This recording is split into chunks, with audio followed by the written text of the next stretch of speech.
Which is harder to quit, weed or nicotine? You've probably heard this argument before. Someone says, nicotine is one of the most addictive substances on earth.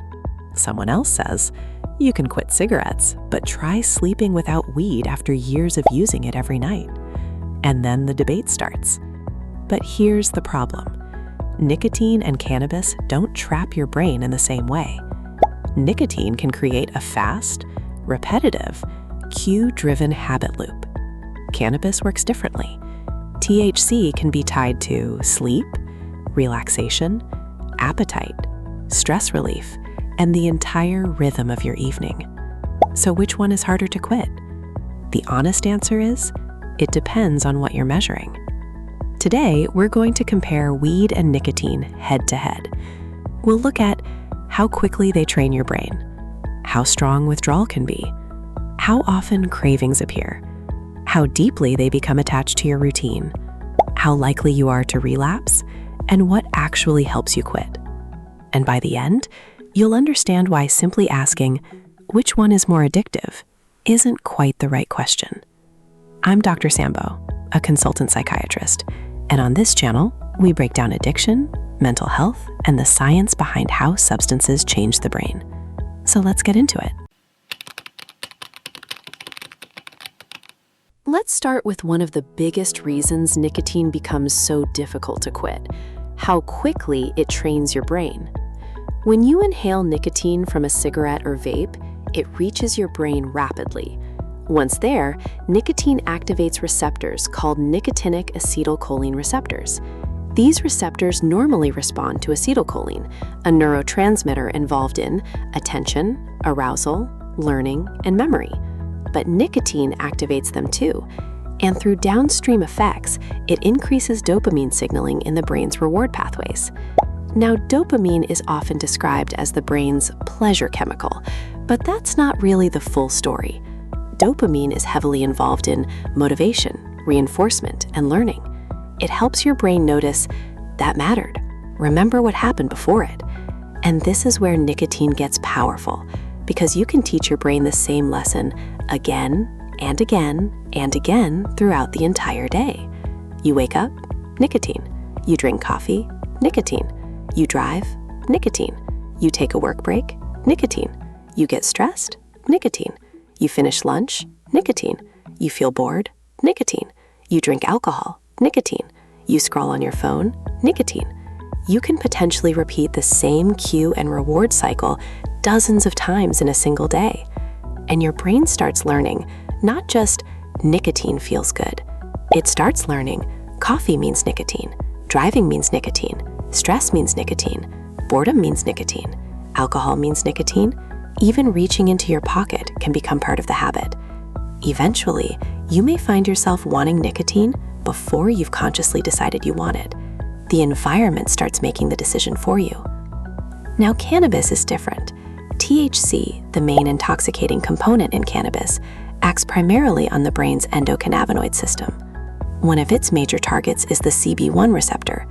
These receptors help regulate things like memory, mood, appetite, stress responses, pain, and sleep. THC activates them and changes how different brain networks communicate. And yes, cannabis can absolutely reinforce behavior, but for many users, the pattern is less frequent. You might smoke weed once in the evening, maybe twice, maybe more if your use is heavy. But compared with nicotine, you may not be repeating the drug-taking behavior every few minutes all day long. And repetition matters, because every repetition gives your brain another chance to strengthen the habit. So when it comes to how quickly a high-frequency habit loop can be built, nicotine has a major advantage. But now, let's move to the next question, withdrawal, because this is where both substances become difficult in different ways. If you've been using nicotine regularly and you suddenly stop, withdrawal can begin within hours. You may become irritable, restless, anxious, distracted, hungrier than usual, or low in mood. And then there's the big one, craving. Your brain starts asking for nicotine again and again and again. And here's where something interesting happens. You take another hit, and suddenly you feel better. So you think, nicotine calms me down. And sometimes nicotine does change how you feel. But if you're dependent, part of that relief may come from nicotine relieving the withdrawal that falling nicotine levels helped create. Your nicotine level drops, you become uncomfortable. You vape, you feel better. Your nicotine level drops again. You become uncomfortable again. You vape again. And your brain learns, nicotine fixes this. Eventually, you're not always using nicotine to feel great. Sometimes you're using it simply to feel normal.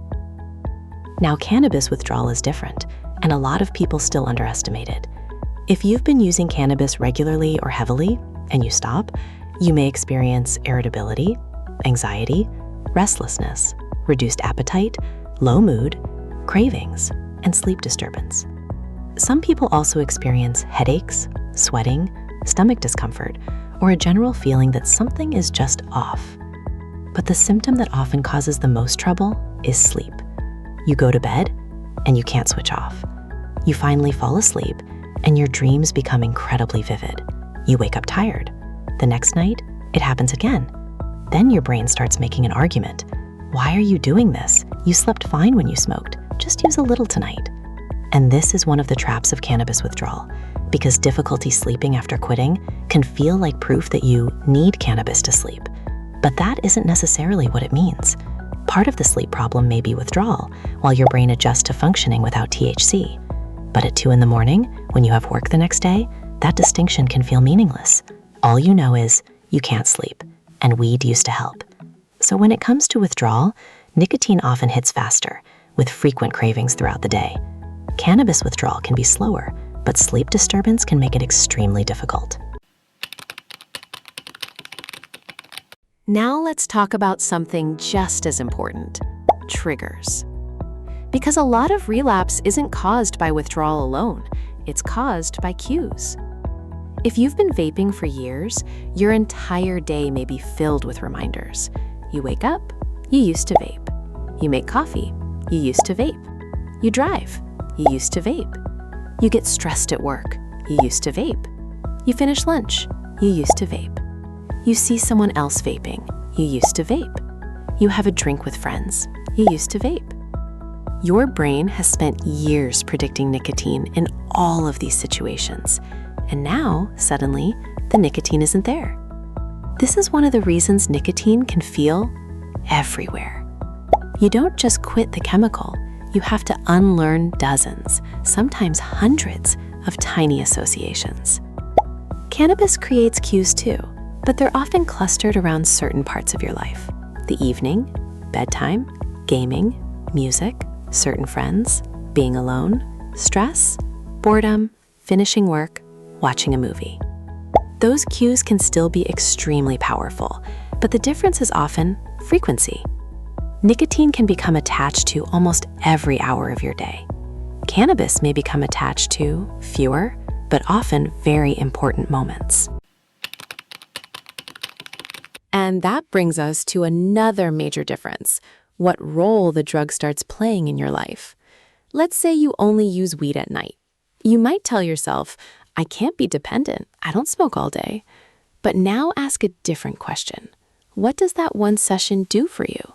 Maybe weed helps you relax after work. Maybe it helps you shut off your thoughts. Maybe food tastes better. Maybe movies become more entertaining. Maybe it reduces anxiety. Maybe it helps you fall asleep. Maybe it's the reward you look forward to all day. Now remove it. Suddenly, the problem isn't just, I miss being high. The problem becomes, how do I relax? How do I sleep? Why is everything boring? What am I supposed to do with my evening? This is where cannabis dependence can surprise you. You may only use once a day, but that one session may be doing 5, 6, or 7 different jobs. And if you remove cannabis without replacing those jobs, your brain has a very strong reason to want it back. Nicotine can also become a coping strategy. You may vape when you're stressed, when you're anxious, when you're angry, when you're bored. But cannabis can become especially tied to sleep, relaxation, and the way you emotionally end the day. So nicotine may follow you through your day, while cannabis may convince you that you can't properly finish your day without it. Now let's talk about relapse, because this is where both drugs can pull you back. Imagine you've quit nicotine for several weeks. The cravings have improved, you feel confident. Then you're out with friends, and someone offers you a cigarette or a vape. You think, I've already quit. One hit won't matter. You take it, and suddenly, your brain recognizes something it hasn't felt in weeks. The taste, the sensation, the nicotine, the old reward. That one hit doesn't guarantee you'll return to regular use, but it can reopen a pathway you've been trying to weaken. Cannabis can do something similar. You stop for a month. Your sleep improves. Your appetite settles. You stop thinking about weed every night. Then someone offers you cannabis. You think, I've proved I can quit. So you smoke. Then again next weekend. Then after a stressful day. Then Friday. Then every evening. And suddenly, you're back inside the old routine. But cannabis has another complication. You may not even think of yourself as addicted. You may hear, it's natural, it's medicine. You can't get addicted to weed. And for many occasional users, quitting really isn't especially difficult. But if you have cannabis use disorder, believing dependence isn't possible can delay recognizing what's happening. So, which one is harder to quit? At this point, nicotine appears to have the stronger case. It reaches your brain quickly, it can be used repeatedly, withdrawal can begin quickly, triggers can be everywhere, and the habit can become incredibly automatic. But there's a problem with stopping the comparison there, because addiction isn't determined by the drug alone. It depends on how you use it. Suppose you smoke 1 or 2 cigarettes, only when drinking on weekends. But you use high-potency cannabis every single night, and you've been doing that for 10 years. Which is likely to be harder for you to quit? Probably weed. Now reverse it. Suppose you use cannabis once every few months, but you wake up, reach for your vape before getting out of bed, and continue using nicotine throughout the entire day. Which is probably harder? Nicotine. So the real question isn't only which drug is more addictive. You also need to ask, how often do you use? How much do you use? How long have you used it? How potent is the product? How quickly does it reach your brain? When did you start? Do the people around you use it? Are you using it to manage stress, anxiety, boredom, loneliness, sleep? And perhaps most importantly, what job have you given the substance? If weed is your only sleep strategy, you're not simply quitting THC. You're losing the thing you've taught your brain to associate with sleep. If nicotine is how you cope with every stressful moment, you're not simply removing nicotine. You're removing the response you've practiced every time stress appears, and that matters. Now, this brings us to a common myth: physical versus psychological addiction.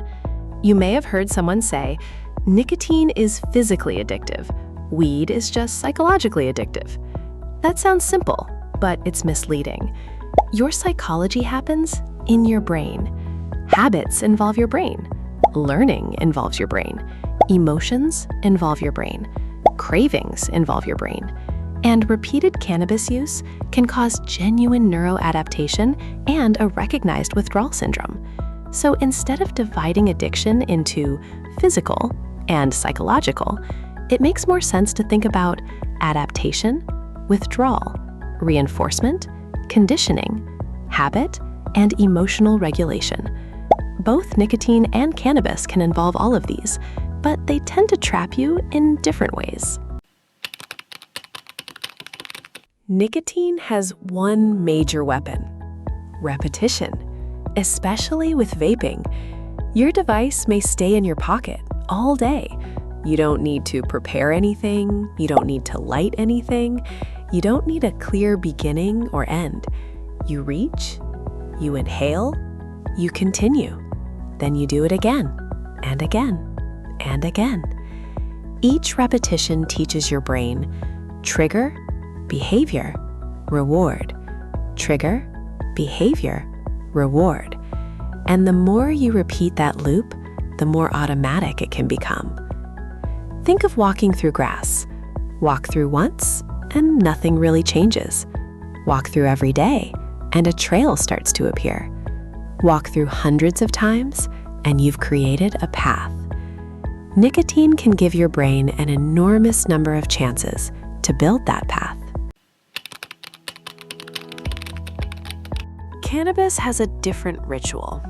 You finish work, you eat, you smoke, you relax, you watch something, you sleep. Repeat that for years, and eventually, your brain may stop asking, "Do I want weed tonight?" It simply expects it. Then you quit, and suddenly, 8 o'clock feels strange. You have hours to fill. You're restless, food doesn't feel the same, the show you're watching feels boring, you don't know what to do with yourself. Then bedtime arrives, and sleep doesn't come. That's when you realize you may not have been attached only to THC. You were attached to an entire routine built around THC. And recovery means rebuilding that routine. So what actually helps? If you're quitting nicotine, there are effective treatments. Nicotine replacement can include patches, gum, and lozenges. Medications such as varenicline and bupropion may also help some people. Behavioral support matters too. And you might wonder, why use nicotine to quit nicotine? Because the way nicotine reaches your brain matters. A vape or cigarette can deliver nicotine quickly. A patch delivers it much more slowly and steadily. That can reduce withdrawal without recreating the same rapid cue and reward pattern. So you're not only quitting nicotine, you're retraining coffee, driving, stress, work breaks, and all the other situations your brain learned to pair with it. Now, cannabis is different. There isn't currently a simple approved medication that reliably switches cannabis use disorder off, so behavioral treatment becomes especially important. You have to understand what cannabis was doing for you. If you used it for sleep, you need to rebuild sleep. If you used it for anxiety, you need another way to manage anxiety. If you used it because you were bored, you need to rebuild your evenings. If you used it to escape difficult emotions, those emotions may need attention. Evidence-based approaches can include cognitive behavioral therapy, motivational approaches, and contingency management. But sometimes, one of the most powerful tools is simply knowing what to expect. If you expect perfect sleep on the first night without cannabis, and then you can't sleep, your brain says, "See, you need weed." But if you understand that temporary sleep disturbance can be part of withdrawal, then the experience means something different. Instead of, "I can't sleep without weed," you can recognize, "My brain is adjusting to sleeping without weed," and that difference can matter at 2 in the morning. Now there's one final thing both nicotine and cannabis have in common. Cravings lie. When you're craving nicotine, your brain tells you, "You're gonna feel like this until you vape." When you're craving weed, your brain tells you, "You're never going to relax or sleep unless you smoke." But cravings change. They rise, they peak, they fall. Not always quickly, not always comfortably, but they change. And every time you experience an old trigger without completing the old behavior, you give your brain new information. Coffee without nicotine. Driving without nicotine. Stress without nicotine. Evening without weed. Bedtime without weed. A bad day without either. Every one of those experiences teaches your brain this situation can happen without the drug. And that's one of the most important things to understand about recovery. The same neuroplasticity that allowed your brain to learn addiction can also help your brain learn something new. So, after everything we've covered, weed versus nicotine, which is harder to quit? Overall, nicotine probably wins. It reaches your brain rapidly, you can dose it repeatedly, withdrawal can begin quickly, it can become attached to dozens of everyday cues, and you may repeat the behavior throughout your entire day.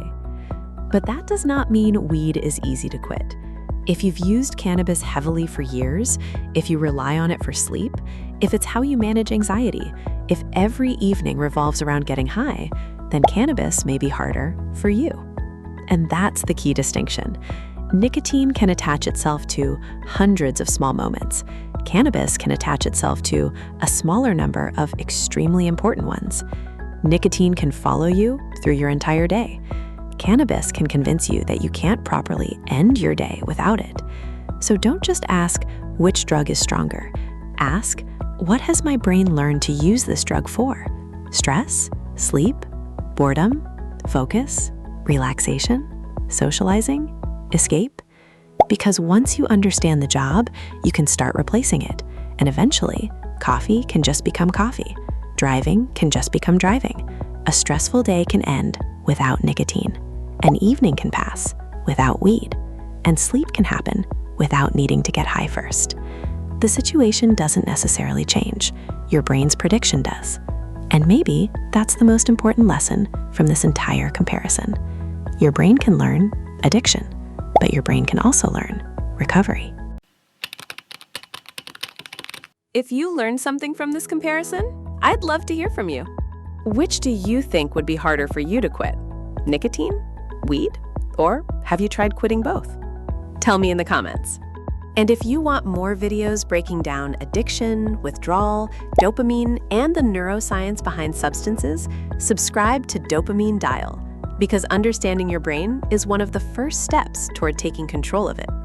I'm Dr. Sambo. Thanks for watching. Turn your brain, master your mind.